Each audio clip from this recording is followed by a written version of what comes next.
Lu sendiri ini berarti benar-benar murni fundamental, tidak ada teknikalnya sama sekali? Jadi gue bisa bilang gue juga berangkat dari seorang trader. Jadi gue juga belajar mengenai charting, belajar mengenai support resistance, ya kan, istilah-istilah teknikal lumayan paham lah. Nah dari situ gue ngeliat bahwa market Indo itu kan kita negara dengan sumber daya ya. Ini cocok banget nih kalau kita terapin gaya. Nah ini yang banyak orang kadang nggak sabarnya itu nunggu dia diapresiasi. Ya mesti nunggu 6 bulan, 7 bulan, 8 bulan sideways gitu kan. Nah orang kan banyak yang mana nih nggak gerak-gerak. Tapi begitu naik, nah naiknya udah kayak nggak ada rem gitu loh. Nah yang membedakan antara saham-saham yang naik hanya karena story tanpa fundamental dengan saham-saham yang naik karena story plus fundamental, itu adalah banyak orang bilang fundamental is dead gitu ya. Saya bilang orang yang bilang fundamental is dead itu ibaratnya carilah perusahaan yang labanya bertumbuh, carilah perusahaan yang pendapatannya bertumbuh, ya Yang kan? produknya dipakai sama semua Produknya orang. dipakai sama semua orang, ternyata harga sahamnya begini gitu kan. Ya itu makanya didikan 10 tahun lalu lah.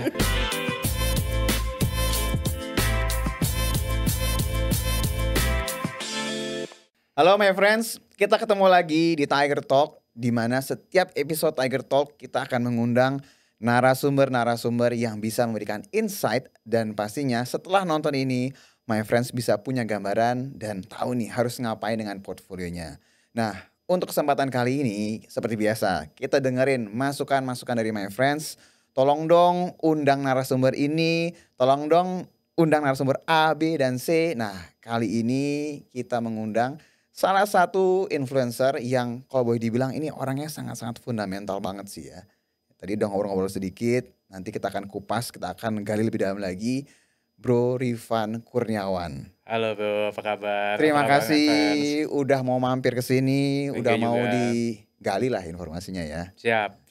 Dan kayaknya momennya mengundang lu saat ini untuk tanya-tanya tentang filosofi investasi lu tuh kayaknya pas. Karena marketnya lagi volatile banget. Banyak yang cenut-cenut ya. Betul, jadi pasti my friends juga yang nonton yang lebih berat ke fundamental, nah ini harusnya bisa dapet insight yang berbeda nih ya. Karena tadi pas gue sedikit ngobrol sama lu, cara lu melihat suatu saham tuh agak berbeda dengan orang-orang lain ya. Jadi gue akan langsung mulai aja, kita akan banyak bahas mengenai saham. Tapi sebelum kita mulai ke sana, gue akan kasih satu pertanyaan yang akan menjadi inti dari pertanyaan yang lainnya ya. Lu sendiri ini berarti benar-benar murni fundamental, tidak ada teknikalnya sama sekali. Ya, jadi gue bisa bilang gue fundamentalis murni, tapi fundamentalis di sini bukan yang di bayangan. Mungkin kalau banyak orang bilang fundamental itu laporan keuangan ya bro ya. Nah kalau gue mungkin menilai diri gue adalah 30% laporan keuangan, 70% adalah non laporan keuangan. Non laporan keuangan ini artinya lebih ke kualitatif. Jadi bicara mengenai aksi korporasi, bicara mengenai manajemen, bicara mengenai industri. Jadi hal-hal yang sifatnya justru ada di luar laporan keuangan. Karena kalau gue ngelihat market itu agak beda ya. Gue biasa tuh kan gue mungkin dari 2008 tadi sempat ngobrol dikit ya kan. Mungkin kalau kita bicara 10 tahun lalu memang masih digerakkan oleh laporan keuangan. Cuman kalau kita lihat, gue bahasa itu mungkin pasca COVID lah ya, itu narasi udah beda, bro. Jadi ada perusahaan dengan laporan keuangan yang bagus, tapi nggak kemana-mana harga sahamnya, ya kan. Nah tapi ada juga laporan keuangan yang mungkin biasa aja tapi growth story-nya compelling, dia malah naik. Gitu. Ada malah pengalaman gue adalah laporan keuangannya jelek, malah naik.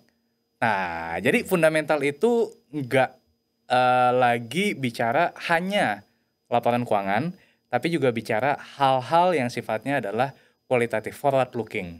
Oke, ini makanya kenapa ada fenomena yang murah tambah murah, yang mahal tambah mahal ya. Betul. Jadi memang fundamental yang lu terapkan di portfolio lu itu bukan fundamental yang hanya sekedar mencari saham murah aja. Bukan. Kan kalau kita baca buku atau belajar zaman ya teorinya lah fundamental, kalau PI-nya di bawah sekian beli gitu kan, PBV-nya di bawah sekian beli, lu enggak?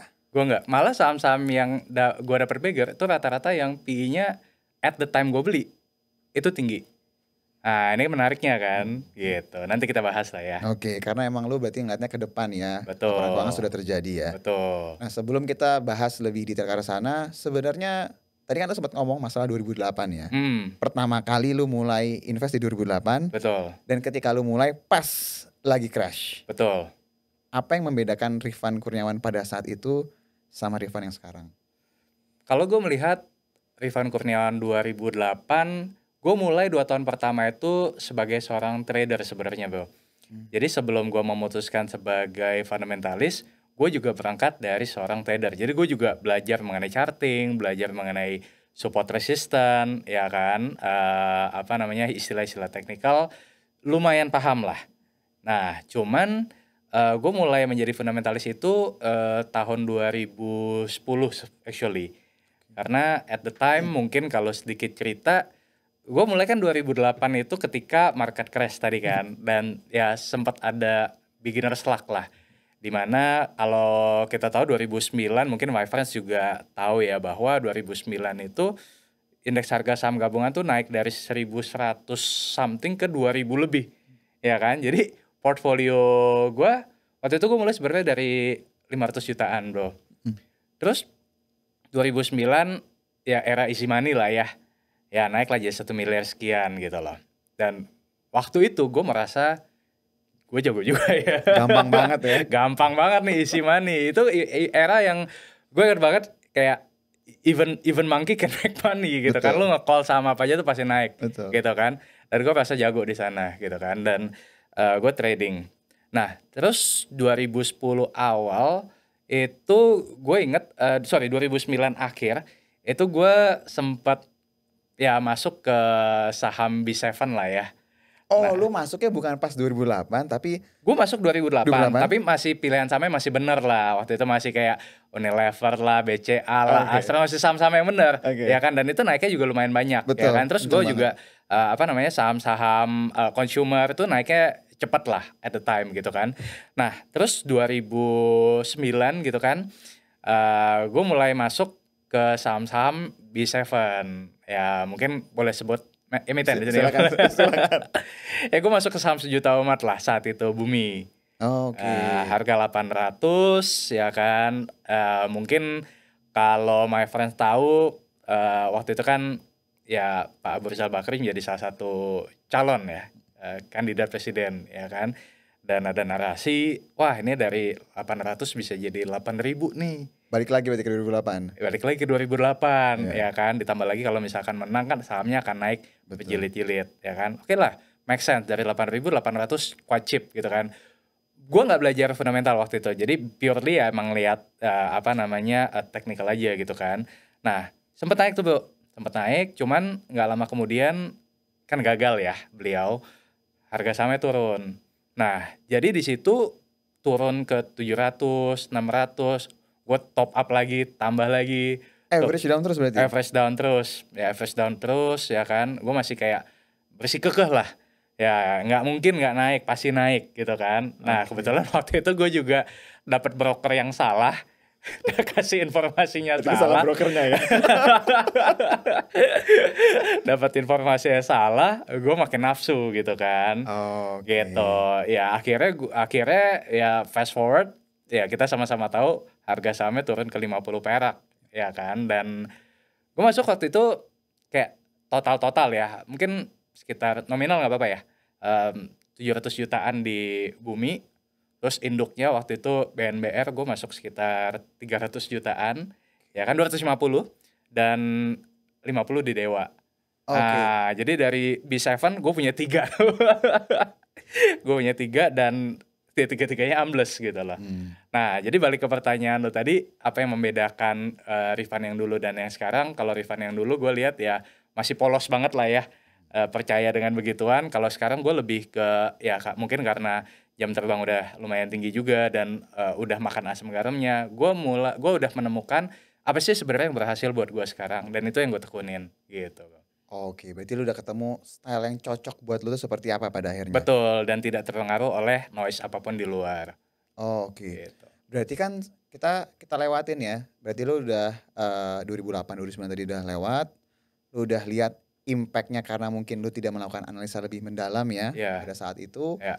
Jadi lu mulai belajar fundamental setelah itu. Betul, betul, betul. Jadi gue sempat satu momen lagi desperate waktu itu ceritanya bro, ya kan? Semua orang ngalamin itu pasti. Ya, gue dulu kan ada zaman, lo tau gak sih Kaskus? Tahu. Tahu kan? Gila Uber ketahuan banget. Ketahuan nih Ketahuan generasi. umur gua berapa. Nah dulu tuh ya gue cari lah di forum-forum Kaskus gitu kan. Gue kalau ada jejak internetnya kayak masih ada tuh sampai sekarang kalau kita cari gitu kan. Sama mailing list dulu ya. Iya.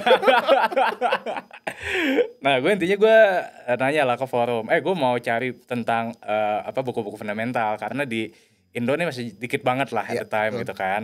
Nah ada tuh yang kasih tau gue apa ke Singapura, Iya. ya kan. Singapura banyak, literasi udah jauh lebih maju. Oke, gue nekat gitu kan, gue ke Singapura. Nah di Singapura itu ada satu kawasan namanya Beras Basah. Nah di Beras Basah itu kalau mungkin di Jakarta tuh kayak Kuitangnya lah. Oke. Toko-toko buku second gitu lah. Kalau buku baru di Kinokuniya kan satu buku $50. Gue peceng 500.000 gitu kan. Lagi Mahal boncos beli buku 500.000 gitu kan. Nah kalau di yang Beras Basah itu mungkin bisa dapat $10 gitu kan. Oke. Kalau kurs 7.000 waktu itu kan masih dapat 70 ribuan. Oke tuh gue beli tuh buku-buku. Nah di situ gue ketemu buku-buku tentang fundamental, tentang Warren Buffett, tentang Peter Lynch. Pokoknya gue borongin semua. Gue bawa pulang ke Jakarta. Gue berangkat dari situ, bro. Gitu. Oke. Nah yang gue benahin itu adalah mindsetnya dulu gitu, dan kemudian baru belajar teknisnya gitu. Nah itulah jadi kurang lebih titik balik gue kenapa bisa dari trading jadi fundamentalis, itu salah satunya gitu. Jadi setelah tadi lu mengalami fase tadi, lu akhirnya coba untuk ngerubah secara drastis lah ya berarti ya. Iya, Karena lu ibaratnya kan ngerubah pola yang selama ini lu lakuin dengan pola yang baru berarti kan, dengan baca betul, buku tadi kan. betul, Lu ketemu lah ada bukunya Warren Buffett sama Peter Lynch. ya. Nah kalau gue tanya sekarang, Nah, lu lebih Warren Buffett kah atau Peter Lynch berarti? oke. Kalau Warren Buffett-nya yang dulu itu enggak. Jadi kan Warren Buffett itu kan kita tahu dipengaruhi oleh dua ya, satu Benjamin Graham, dua Philip Fisher. Betul. Gue menilai diri gue ada campuran antara gaya Warren Buffett yang Philip Fisher ya dengan Peter Lynch. Tapi kalau dibobotin mungkin gue lebih ke Peter Lynch sebenarnya. Oh. Gitu. Warren Buffett gue lihat tuh dari apa ya, dari filosofinya lah ya, filosofi. Tapi teknisnya gue mungkin lebih ke Peter Lynch gitu. Oh, Karena kan kalau oke. Peter Lynch itu kan di salah satu bukunya One Up to Wall Street itu kan Iya. dia bagi jadi 6 kategori gitu Iya. kan. Ada stalwarts, fast grower, slow grower, turnaround, cyclical, asset play. Nah, gue coba tuh bro, satu-satu gitu kan. Kalau stalwart gimana, kalau slow grower gimana gitu kan. Nah, awalnya mungkin stalwarts working di gue.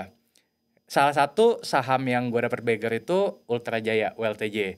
Nah itu masuk kategori stalwarts at the time. Ya Yang kan? growth-nya nggak terlalu gede, tapi nggak kecil juga gitu ya. Betul. Ya, lebih ke valuation cheap lah gitu kan. Nah jadi gue berhasil di situ. Tapi gue menilai waktu mulai berubah itu di 2014. Nah 2014 itu gue mulai banyak dapat baggernya itu di saham-saham yang cyclical sama turnaround. Nah dari situ gue ngeliat bahwa market Indo itu kan kita negara dengan sumber daya ya. Ini cocok banget nih kalau kita terapin gaya cyclical. Oke. Nah, jadi mulai dari apa? Gue pernah dapat bagger itu misalkan di Indica Energy dari 700-an perak ke 3.000 perak, 4 bagger, ya kan? Itu kan berarti kan saham batu bara. Gue pernah dapat di apa namanya Antam, ya kan? Emas. Kemudian di Medco oil and gas, ya itu tahun-tahun 2016 lah. Terus termasuk di 2020 ketika batu bara jeblok lagi, gue masuk lagi di Adaro, dapat bagger lagi, ya kan. Jadi cyclical itu menurut gue salah satu yang gampang diprediksi lah, gitu. Oh, gua tuh justru malah cyclical tuh gampang ya. Menurut malah. gue gampang karena lebih bisa diprediksi, gitu. Terus itu makanya gue suka banget saham-saham. Kalau gue menilai diri gue tuh spesialis, kan tiap orang pasti punya spesialisasi kan. Iya. Nah kalau gue menilai diri gue tuh kekuatannya itu adalah di saham-saham cyclical. Tadi tambang batu bara lah, CPO lah, Iya. emas lah. Ini tahun ini puji Tuhannya gue dapat baggernya tuh di Archie. Mas ya berarti. Mas kan, itu kan masuk komoditi, masuk cyclical juga ya kan. Nah terus sama saham turnaround. Nah satu lagi nih yang gue suka dari Guy Peter Lynch adalah turnaround gitu. Nah itu juga sama bro, menurut gue lebih mudah untuk diprediksi, lebih mudah untuk kita dapat bagger asal sabar. Nah ini yang banyak orang kadang nggak sabarnya itu nunggu dia diapresiasi gitu, karena kadang saham yang misalkan gue dapat bagger ya mesti nunggu 6 bulan, 7 bulan, 8 bulan sideways gitu kan. Nah orang kan banyak yang wah ini nggak gerak-gerak, tapi begitu naik, nah naiknya udah kayak nggak ada rem gitu loh. Gitu sih kalau gue nilainya. Karena kebanyakan orang kan kalau sahamnya itu sideways atau mungkin turun dibilang sahamnya jadi nggak bagus kan. Iya, Padahal sebenarnya buat tipikal orang yang memang menggunakan fundamental, apalagi yang caranya seperti lu itu, justru kayak lagi sideways itu atau mungkin lagi turun, kesempatan untuk nambah posisi sebenarnya kan. banget, banget, Jadi agak banget. berbeda sudut pandangnya sama mereka yang trading gitu kan. Betul, betul, betul. Gitu. Jadi kalau misalnya tadi lu bilang lu suka cyclical tadi yang lu bilang emas, CPO, batu bara, dan di turnaround lu suka perusahaan yang tadinya jelek jadi bagus, atau yang minusnya gede jadi minusnya berkurang, lu suka yang seperti itu berarti kan? Betul. Nah pertanyaan gue sekarang simple bro. Ketika lu lagi mau cari ide baru kan, sekarang lu pasti ada punya portfolio kan, dan pasti lu akan nyari ide-ide baru kan. Ya. Biasanya lu dapet ide-ide saham yang cyclical, turnaround ini dari mana? Apakah lu baca koran? Oke. Apa lu lihat selebaran di mana? Atau dari mana biasanya lu dapet ide itu? Awal mulanya? Oke. Awal mulanya dulu kan gue belum bentuk tim ya. Kalau awal mulanya pasti gue screening sendiri. Jadi gue punya tools yang bisa lihat lah kira-kira saham yang turnaround itu seperti apa. Ya kan yang tahun lalu rugi, tahun ini mulai mencatatkan keuntungan, atau yang tahun lalu cash flow-nya negatif, tahun ini kok cash flow-nya positif. Nah itu kan bisa kita dengan mudah gitu kan. Nah jadi pertama gue masih lakukan sendiri bro gitu kan. Nah terus gue hire lah beberapa analis, ada tim, sekarang udah ada tim juga, yang dimana tuh kita hampir tiap minggu tim analis gue tuh pitching bro. Nah jadi mereka pitching ke gue, oke ada stok picknya yang menurut mereka oke, saham A, saham B, saham C gitu kan. Nah dari situ gue challenge ya kan, ini saham apa, perusahaan apa, bergerak di bidang apa, kenapa menarik, growth story-nya apa ke depan. Intinya gue tanya hal-hal yang menurut gue matters, penting gitu kan. Nah dari situ gue akan bisa menangkap, oke idea yang ini gue nggak suka, ya kita disregard gitu kan. Yang ini menarik nih. Nah yang menarik ini biasanya kan gue bawa, dari kemudian gue perdalam bro. Nah perdalamnya ini adalah ya selain dari laporan keuangan, gue biasanya tuh ya cari cari informasi lah. Ya either itu langsung ke emitennya, either itu lihat dari asosiasi, either itu lihat dari sumber pendukung lainnya. Balik lagi yang tadi gue katakan di awal, yang sifatnya kualitatif bro. Gitu. Itu Philip Fisher banget tuh ya. Iya. Nah makanya gue tadi bilang kan Warren Buffett yang mana nih? Warren Buffett yang Philip Fisher. Philip Fisher kan melakukan itu kan. Betul. Nah makanya gue mengambil mindset itunya, plus teknisnya gue combine dengan Peter Lynch gitu. Nah itu sih yang gue makin gue bisa dapat informasi kan, kita convictionnya makin tinggi, makin besar dong. Even though dia harga sahamnya turun, I don't care. As long as kita punya conviction, ya kita bisa hold, bahkan kita bisa beli lebih banyak saham tersebut gitu kalau gue. Oke, gue akan tanya lebih detail lagi nanti mengenai valuasi dan yang lainnya bro ya. Cuma pertanyaan gue sebelum kita masuk ke sana, tadi kan lo bilang kan setelah lo dapet idea dari tim lo, atau mungkin lo dapat dari diri lo sendiri lah ibaratnya, lo akan mencari informasi lagi kan. Iya. Kalau lo ingat zaman, kalau kita ngomong zaman kita dulu kelihatan banget tuanya ya. Tapi ketika kita bandingin waktu eranya masih mailing list lah, masih zamannya Kaskus lah, informasi itu kan susah. Ya. Kan? Ya. Lu mau cari informasi yang benar-benar legit itu susah banget. Betul. Sekarang terlalu gampang. Betul. Nah gimana caranya lu tuh bisa membedakan ini hoax, ini benar? Oke, ini interesting questions ya. Gue akan menjawab jujur nih kalau ditanya apakah gue lebih mengandalkan logik atau intuisi, gue sekarang lebih mengandalkan intuisi bro. Entah gimana, mungkin susah dijelaskannya, cuman intuisi itu kan terbentuk dari pengalaman kan, baik itu bad experience ataupun good experience. Ya contoh misalkan gue pernah dapat beggar, tapi gue juga pernah cut loss. Gue pernah dapat beggar lagi, pernah cut loss lagi. Nah, itu kan pengalaman yang terakumulasi selama 17 tahun di market. Nah, somehow ketika misalkan dapat informasi, gue akan merecall memori-memori gue yang lalu. Ya Archive kan? yang sebelum-sebelumnya seperti apa? Archive-nya ini masih bekerja dengan baik lah, ya kan? Nah, jadi dari situ gue akan gue menilai diri gue punya capabilities untuk menilai oke, ini hoax, ini bisa dijadikan referensi gitu. Somehow nggak bisa dijelasin dengan kata-kata sih, cuman ya it happens naturally gitu, Bro. Berarti itu salah satu bagian dalam apa ya kalau boleh dibilang keadaan sekarang orang kan selalu kan pakai ChatGPT aja gitu untuk dapat Ya, informasi gitu. ya, Hal ini yang nggak bisa digantikan ya karena intuisi itu hanya ada di manusia berarti ya. Itu bener. yang lo andalin berarti sekarang ini. Betul, Untuk betul, bisa bedain ini hoax betul, sama berita beneran. betul, Oke. betul. Sekarang kita masuk, gue boleh tahu gak sih bro, saat ini portfolio lu tuh isinya apa aja? Yang Oke. emang yang boleh lu share aja. Yang gue boleh share lah Saham-sahamnya ya. apa aja gitu kalau gue boleh tahu. Oke. Beberapa di antaranya mungkin ini pasti kalau my friends pasti penasarannya punya saham Big Bangs gak ya gitu kan. Nih yang lagi pertanyaan gue tadi bikin juga. orang banyak stres gitu kan. Ya gue declare aja Big Bangs ada lah. Ada ya, cuman bukan jadi yang paling gede lah. Bukan core-nya. Bukan core-nya ya kan. Ada Big Bangs. Kemudian ada bank lain yang juga di luar Big Banks, Oh, oke. bank non Big Banks lah, bank syariah, Bank Syariah, ya, gitu, BTPS. BTPS, Oh, oke. gitu kan. Mhm. Nah itu gue ada barang di situ, Mhm. ya Mhm. kan. Dan itu publish juga sih soalnya pernah tuh ada di gue ikut trupsnya, Hmm. nama gue muncul, gitu. Jumlah lotnya juga jadi ketahuan.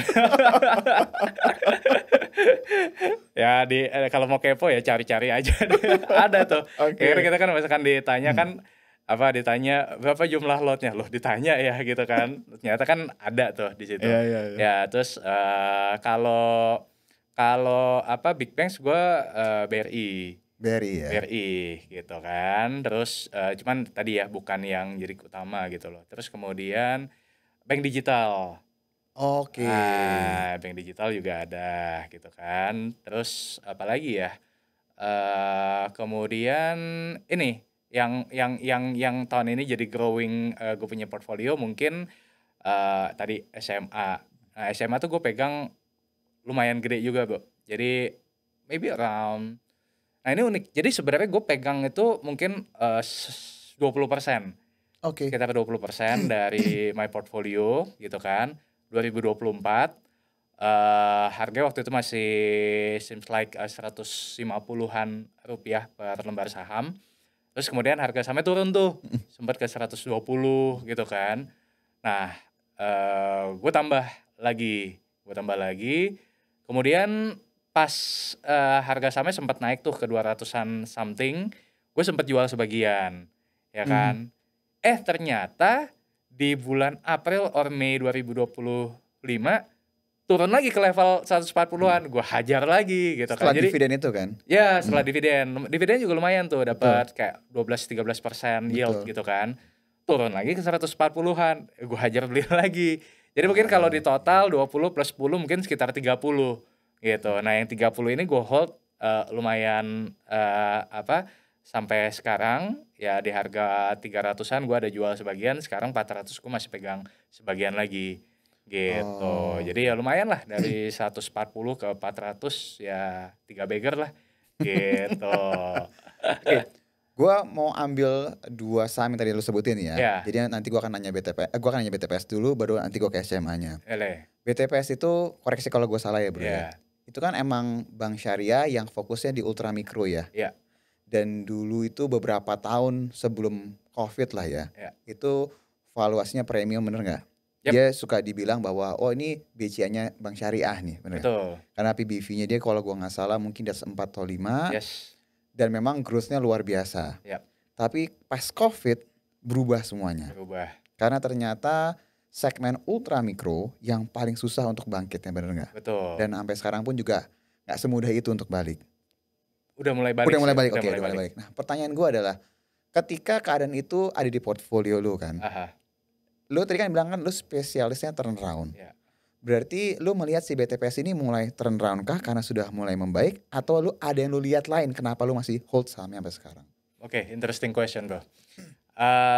Pertama mungkin kita perlu disclaimer dulu kali ya, bahwa ini bukan rekomendasi beli atau jual ya. Ini karena Nah, saya kepo takutnya aja, my iya. friend. Nih nonton podcast sama Ebeng nih, ternyata turun gitu kan. Oke, ini disclaimer dulu ya. Tapi gini, BTPS itu bank yang mungkin bisa dibilang Grameen Banknya Indonesia. Ya mainnya benar tadi di segmen ultra mikro. Jadi kalau ditanya siapa sih pemain-pemain di segmen ini, nggak banyak. Betul. Yang paling gede PNM, punyanya BRI. Yang kedua BTPS, yang ketiga Amarta. Only 3 company itu. Saingannya siapa? Pinjol-pinjol. Betul. Nah, jadi kenapa BTPS ini kinerjanya turun tahun 2022 itu dia catatkan laba 1,7 triliun. Saat itu CKPN-nya dia cuma 900 miliar. Oke. 2023 labanya turun, Dok, jadi 1 triliun. Karena CKPN-nya naik dari 900 miliar ke 1,8 triliun. Jadi berbalik Double arah. ya malah ya? Double, 2 kali lipat, ya kan? Nah, balik lagi. Gue mulai ambil itu 2024 ya. 2024 waktu itu masih cukup tinggi ya, 1.600 seingat gue. Dan kalau dilihat secara data kan pernah as low as 800 perak, betul kan? Cuman untungnya di 2024 itu gue belum banyak. Jadi gue masih punya ruang yang cukup besar untuk gue lakukan averaging down. Gitu kan mungkin gue sekarang 1.100, 1.200 lah Average-nya. gitu kan. Nah, balik ke pertanyaan, kenapa gue memutuskan bukannya cut loss tapi malah averaging down, ya kan? Satu, kalau kita lihat di 2024 kuartal 3 itu udah mulai menunjukkan turnaround. Jadi artinya kalau secara CKPN-nya tadi masih terus meningkat secara grafik, ini udah mulai mengalami penurunan. Oke. Ya, per bulannya itu mungkin sekitar 70-80 miliar CKPN versus sebelumnya itu bisa 130 sampai 150 miliar. Udah mulai turun Oke. CKPN-nya. Oke. Labanya mungkin sebaliknya tuh. Dari yang cuma 70 miliar, 60 miliar per bulan, udah mulai naik ke di atas 100 miliar per bulan. Oh, Ya kan, oke. nah gue hitung-hitung ya kan. Kalau tahun ini mungkin estimasi gue akan end up, kan tadi tuh labanya dari 1,7 triliun terus kemudian turun ke 1 triliun. 2024 juga sama. Nah 2025 ini mungkin estimasi gue ada di 1,2 sampai 1,3 triliun. Ya kan. Nah CKPN-nya udah beres nih, Bu. CKPN-nya udah beres. Makanya tadi yang kalau dibilang belum settle juga sebenarnya nggak juga karena by data CKPN-nya Sudah membaik ya? udah jauh lebih rendah. Oke. Loan at risk-nya juga udah jauh lebih rendah, ya kan. Rate off-nya juga udah ada habis. Berarti kan ini tinggal udah beres-beres nih. Tinggal pertanyaannya adalah apakah si BTPS ini berani, kalau ibaratnya main bola, berani nyerang lagi nggak? Dia tuh sekarang ibaratnya main bola tuh kayak lagi bertahan, Bro. Dia beresin semua CKPN-nya tapi dia jumlah bukan kalau bank konvensional kan bilangnya penyaluran kredit ya. Ini mungkin penyaluran piutang murah bahanya dia itu turun ke, gue lupa angka persisnya tapi turun lah 9, berapa triliun gitu kan. Nah tahun lalu itu sempat 11 triliun something. Nah pertanyaannya adalah berani nggak nih si BTPS ini untuk bermain lebih menyerang? Kalau CKPN-nya udah beres ditambah dengan penyaluran piutang murah bahanya lagi yang meningkat, menurut gua laba BTPS ini akan naik, mungkin bisa menyamai all time high di 2022 lalu 1,7 triliun or even higher gitu. Nah itulah yang gua jadikan acuan. Plus yang tadi gue bilang, gue suka melakukan pendekatan juga lah ke emiten. Dalam artian ya wajar dong, gue kan Iya. investor, gue harus tahu dong keadaan perusahaan gimana. Fortunately gue menilai manajemen quite open ya terhadap informasi bad or good-nya, ya dia open. Ya, kayak tahun lalu 2024 dia bilang tahun ini kita akan flat, dan ternyata benar flat gitu kan. Oke. Bukan yang menjanjikan surga, Nggak menutupi ya jadinya tidak ya? menutupi gitu kan. Nah tapi 2025 ini udah jauh lebih baik ya kan. Ya dan ya I'm quite confidence kalau misalkan 2026 it should be higher sih gitu. Berarti ini menariknya, gue jadi kepikiran sih gara-gara lo ngomong. Dia dari low base juga karena udah turun dalam banget kan. Ya, Terus juga dari sisi CKPN-nya itu artinya yang dia cadangin kalau sampai gak bisa bayar orang-orang ini udah mulai menurun. udah mulai Berarti menurun. harusnya labanya bisa naik. Betul, Dan yang paling penting sebenarnya kalau gue ambil dari omongan lo tadi adalah dia udah belajar banyak sebenarnya. banyak. Jadi Betul. kalau gue mau agresif, gue akan lebih bisa, Hati-hati. betul. Jadi once dia benar-benar kencangnya akan lebih terukur risikonya. Betul. Makanya kayak beberapa kalau bicara kualitatif lagi nih, jumlah account officer-nya dibanyakin, jumlah bi-weekly meeting ini mungkin agak teknis ya. Iya, Tapi iya. ada kalau buat yang ngikutin mungkin tahu dia bikin bi-weekly meeting ya dengan nasabah-nasabahnya itu mulai dikencengin lagi, hal-hal kayak gitu. Terus kemudian dia sekarang memetakan juga gitu mana area-area yang quote unquote nakal dalam artian gagal bayar tinggi ya. Oke, iya, Dia iya, mulai iya. kurangi di sana, dia lebih penetrate ke daerah-daerah yang secara Muslimnya kuat, tapi tingkat gagal bayarnya rendah. Lesson learn-nya tuh tinggi banget dan itu langsung dirubah sama dia sekarang berarti ya? Betul, gitu. Oh, Nah oke. itu kan salah satu langkah lah yang dilakukan oleh manajemen gitu kan. Oke. Terus kemudian dia juga sekarang mulai dulu dia plafonnya mungkin cuma 5 juta. Sekarang mungkin dia akan kasih yang lebih tinggi tapi dengan guarantee, dengan jaminan. Oke, oke. Jadi Kalau kan sebelum-sebelumnya kan nggak ada sebelumnya kolateralnya. nggak ada kolateral sama sekali gitu kan. Nah sekarang dia mulai kasih lebih tinggi tapi dengan kolateral. Nah ini kan sebenarnya langkah-langkah buat buat menjaga supaya kejadian di 2023 nggak terulang lagi lah Setuju, gitu. setuju. Ya learn from experience lah kalau gue lihat. Ya, ya. Nah Gitu. ini sebenarnya salah satu contoh analisa kualitatif ya bro ya. Betul. Jadi bukan laporan keuangan tok yang dilihat, tapi hal lain yang memang impact-nya itu akan kelihatan di masa mendatang. That's it. Itu kan kalau tadi case tadinya BTPS, gue sekarang penasaran sama si SMA lo. Oke. Karena setiap kalau misalnya ngomongin masalah media, kita ngomong jangan sekarang lah. Sekarang sampai udah naik kan. Ya. Beberapa tahun yang lalu kan orang kan bilang, siapa sih yang nonton TV? Selalu kayak gitu kan. Ya. Nah, ketika lo ambil posisi di tahun lalu, Ya. itu kan orang masih meragukan kan. Betul. Dengan siapa yang nonton TV? Betul. Anak-anak muda zaman sekarang udah gak ada nonton TV. Betul. Nah, dasarnya lo beli itu apa pada saat itu? Pertama banget pemilu. Pemilu. Pemilu Oke. kan Februari 2024. Ya. Based on my experience, biasanya ketika pemilu saham-saham media itu akan diuntungkan. Belanja soalnya ya. Belanja iklan, advertising, dan emang it happens meskipun ternyata by data karena udah eranya udah mulai berubah kan, udah mulai ke TikTok lah, ke sosial media lah, tidak setinggi waktu pilpres di 5 tahun sebelumnya lagi gitu.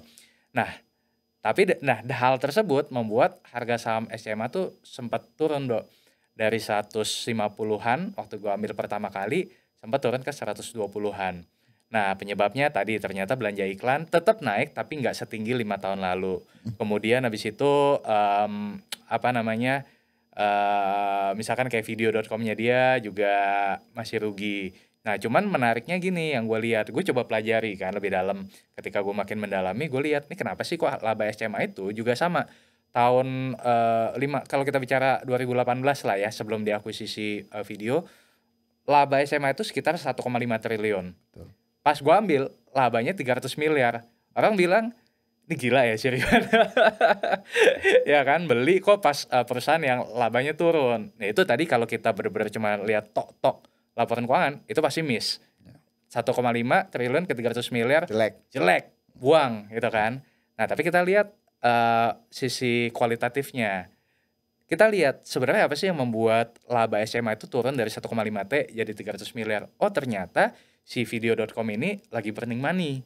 Nah kenapa burning money? Karena dia lagi ngumpulin konten lah, dia beli lisensi lah. Kayak kita kan kalau misalkan my friends di sini nonton bola nih, Liga Champion lah, Liga Inggris lah, even World Cup, dia beli lisensinya. Supaya orang at least tahu nih ada namanya video.com.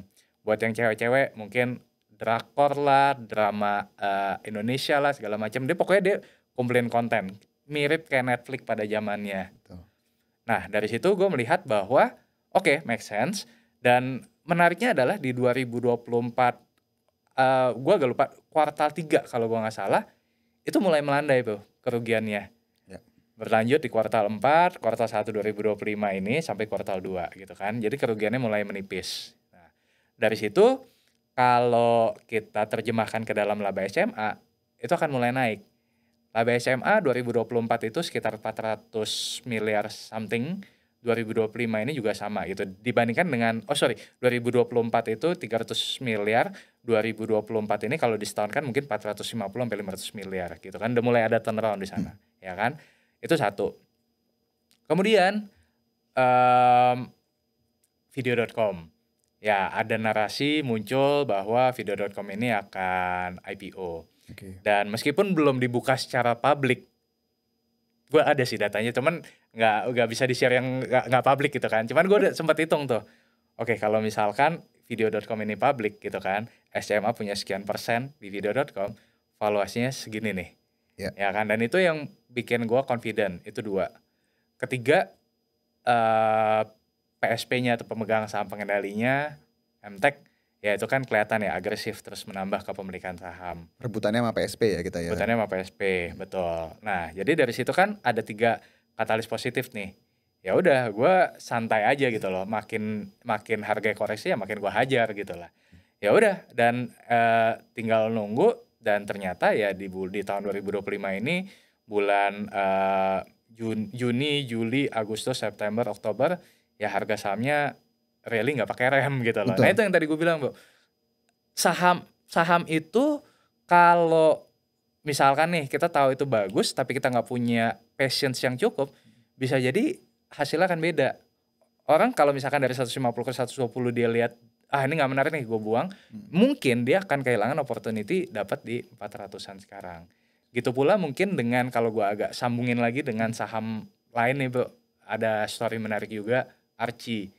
Nah, Archie juga sama, Bro. Gue dapat bagger tahun ini di Archie itu, padahal Archie itu sempat mengalami longsor. Nah, longsor itu terjadi di 2024, yang dimana karena longsor ini bikin labanya Archie drop. Bayangin ya, dari 1 triliunan juga, labanya Archie 2024 itu hanya sekitar 130 miliar kalau gue nggak salah. Jauh banget, 90% lebih parah daripada SMA. Iya, Ya betul, kan? betul. Balik lagi kalau kita cuma lihat laporan keuangan, ya ini nggak akan masuk radar, skip gitu kan. Nah, dari situ gue minta tolong tim gue, coba cari tahu longsornya kenapa, berapa lama remediasinya, apakah ini pertama kalinya terjadi, kasih saya reportnya. Dan ternyata ya belusukan lah ke ke timnya Archie gitu kan. Kita dapat info ini pernah terjadi di 2021 dan waktu itu remediasi sekitar 8-12 bulan. Terus kita bandingin, Bro, longsor 2021 sama longsor 2024. Ternyata longsor 2021 lebih parah daripada longsor 2024. Dari itu kan common sense kita bekerja ya kan. Kalau ini butuh waktu 12 bulan, oke lah, ini kita anggap lebih cepat. Plus harga emas lagi all time high. 2024 aja all time high, 2025 lebih all time high kan. Waktu itu mungkin masih $2.000 per ounce ya. Kita nggak ada yang tahu nih, sekarang hari ini berapa? 4.000 kali ya. 4.000 betul, 4.200-an something. Ya kan? Tapi 2.000 aja waktu itu udah tinggi banget. Ya kan? Ya udah, gue bilang, ini kalau misalkan hitungannya benar nih, dengan asumsi 2.000, gue minta tim gue bikin forecasting gitu, Bu. Hitungan dari tim gue adalah harusnya Archie itu akan balik ke 1,5-1,6 triliun. Hampir mirip dengan laba all time high-nya dia di, gue agak lupa 2019 atau 2020 gitu. Nah, ternyata tahun ini kalau di NYS itu 1,3.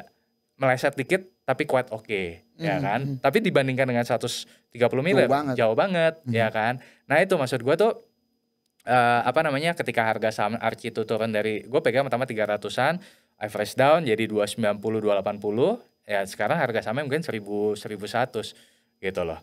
Nah, dari situ kan kalau kita nggak sabar dan kita cuma berpatokan pada laporan keuangan, kita akan lost the opportunity di Archie, ya kan? Dan ternyata harga sahamnya sekarang 1.100 karena kita bisa melihat hal-hal kualitatif instead of hanya kuantitatif. Nah, makanya gue yang pengen gue sampaikan di sini adalah sekarang itu eranya udah berubah gitu. Kita nggak hanya bisa lihat, kita jangan hanya melihat kuantitatif, tapi kita juga perlu lihat kualitatif gitu, Bro.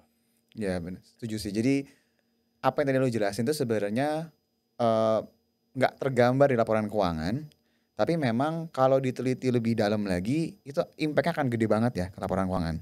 Banget gitu. Cuman kan kita perlu keluar dulu nih dari lapangan. Kalau dulu kan kita belajar cuma carilah perusahaan yang labanya bertumbuh, carilah perusahaan yang pendapatannya bertumbuh, Yang ya kan. produknya dipakai sama semua Produknya orang. dipakai sama semua orang, ternyata harga sahamnya begini gitu kan. Ya itu makanya didikan 10 tahun lalu lah. Nah kalau kita bicara 2025 ya nggak bisa lagi begitu, ya kan. Kita harus extra mile, kita harus ya tadi ya cari informasi. Ya itu sih yang gue lihat lebih menggerakkan market ya gitu. Pertanyaan gue nextnya itu sekarang kan lagi rame ya. Orang-orang bilang saham konglomerasi. Ya. Lu tipikal orang yang memang oke gue juga akan ikut ke sana atau gue nggak terlalu paham karena nggak paham jadi gue nggak ikutan. Oke, nah mungkin kita perlu define konglo Konglonya. ini ya kan. Mungkin kalau kita lihat di narasi sosial media itu kan konglo identiknya adalah Pak PP, Pak Agwan, dua ini. Cuman kadang kalau di sosmed gue tanya, gue bikin jokes, emang konglo cuman dua ya? Even Astra pun juga konglo kan. Evan Astra pun konglo, Indofood kan konglo ya kan. Yang saham yang tadi gue udah berbegar misalkan kayak SCMA, itu kan punyanya MTEK. MTEK juga. MTEK konglo. Iya. Archie ya kan, punyanya Raja Wali Group, Peter Sondak, konglo ya kan. Jadi ya kita jangan hanya terpatok konglo tuh yang dua nama tadi ya kan. Konglo itu ada banyak, Pak Hermanto Tanoko konglo ya kan. Maksud gue banyak gitu kan. Nah tapi yang gue pengen sampaikan di sini adalah itu bukan jadi yang utama. Nah kalau gue menilai, kan balik lagi nih, tiap orang punya kelebihan dan kekurangan. Kalau gue menilai diri gue adalah gue kekuatannya itu tadi balik lagi di turnaround dan cyclical. Nah baru abis itu didukung oleh siapa grup di belakangnya. Kalau memang nggak bisa dipungkiri, kalau ada nama besar atau grup besar di belakangnya, for nowadays itu matters, itu impact gitu. Dibandingkan dengan yang mungkin nggak sama sekali juga gitu. Kayak contoh lain deh.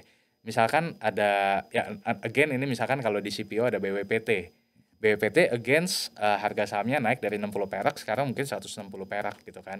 Udah hampir 3 kali lipat juga. Nah, apa namanya? Ini kalau kita lihat punyanya siapa? Balik lagi punyanya Raja Wali Group, punyanya Pak Peter Sondak gitu kan. Nah, dari situ kan kayak kita bukan yang pertama dilihat bukan ini punya Peter Sondak akan naik, bukan, tapi ada story-nya dulu nggak nih. Harga CPO sekarang lagi tinggi ya kan. Kemudian undang-undang anti deforestasi Uni Eropa ditunda 2026. Kemudian ada hal-hal kualitatif lagi yang tadi gue bilang. Padahal kalau kita lihat teman-teman my friends lihat di laporan keuangannya BPT begini loh. Ya kan? Terus. Nah baru tahun ini naik lagi. Nah itu maksud gue adalah kalau kita tahu kemana perusahaan ini akan bergerak tahun depan, itu kita bisa curi start duluan. Nah gue suka yang kayak gitu bro. Gitu. Kalau kita dapat bagger di saham-saham kayak gitu, ada value yang bisa kita petik dibandingkan hanya sekedar ikut-ikutan saham konglo. Kalau ditanya naik kenapa? Nggak tahu, pokoknya ikutan aja. Nggak seksi gitu menurut gue. Mungkin karena lo udah ngalamin fase seperti kayak 2008, gue nggak tahu ya kan. Kadang-kadang kan kalau kita beli, kita hold, tiba-tiba sahamnya turun, marketnya crash, itu bisa ganggu psikologi soalnya kan. Iya. Nah ketika lo tahu ceritanya, lo itu high conviction call, mau dia jungkir balik pun juga lo akan tetap tenang kan. Betul. Itu sebenarnya intinya di situ sebenarnya kan. Betul. Nah sekarang gue akan tanya, ketika ngomongin fundamental, itu kan selalu akan ngomong masalah valuasi. Ya. Dia bilang, ini mahal, ini murah. Nah, lu itu menghitung gak sih? Misalnya, oke, let's say tadi lu bilang kan, gue beli Archie karena nih harga wajarnya sekian nih. Karena kan kalau misalnya kita ngomongin Warren Buffett lah, oh ya ini saya ngitung begini-gini, tapi gue tuh gak pernah ngeliat Excelnya dia. Even Peter Lynch bilang, ini, tapi gue gak pernah ngeliat cara dia melakukan valuasi yang benar-benar, ini loh hitungannya gak ada gitu ya. Nah, lu itu punya hitungan sendiri kah atau gimana bro? Punya bro. Jadi salah satu metode yang gue juga sering pakai ya DCF lah ya. Discounted cash flow gitu. Nah gue ada pakai beberapa sebenarnya discounted cash flow, terus kemudian EPS discounted model. Ya gue punya Excel filenya gitu kan. Nah itu gue dan gue minta tim gue hitung ya kan. Nah kayak tadi misalkan kayak Archie gitu ya.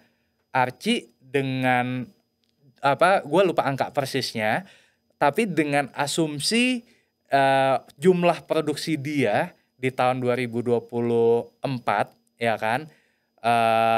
Terus gue minta coba cari berapa jumlah produksi Archie ketika pit Araren ini masih beroperasi, belum longsor. Sekian. Kalau gue nggak salah ingat 112 juta. Gue lupa deh angkanya, takut salah gitu kan. Tapi intinya adalah gue minta tim gue untuk cari berapa produksinya dia saat itu. Lu kaliin dengan harga sekarang. Nah, harga emas 2024 dengan harga emas 2020 aja udah beda.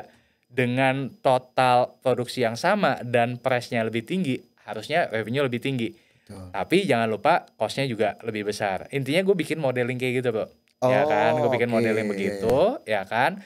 Nah, ketemulah makanya tadi dia kasih gue 2 skenario. Asumsi pesimis sama asumsi optimis. Asumsi pesimisnya adalah di 700, asumsi optimisnya adalah di 1000.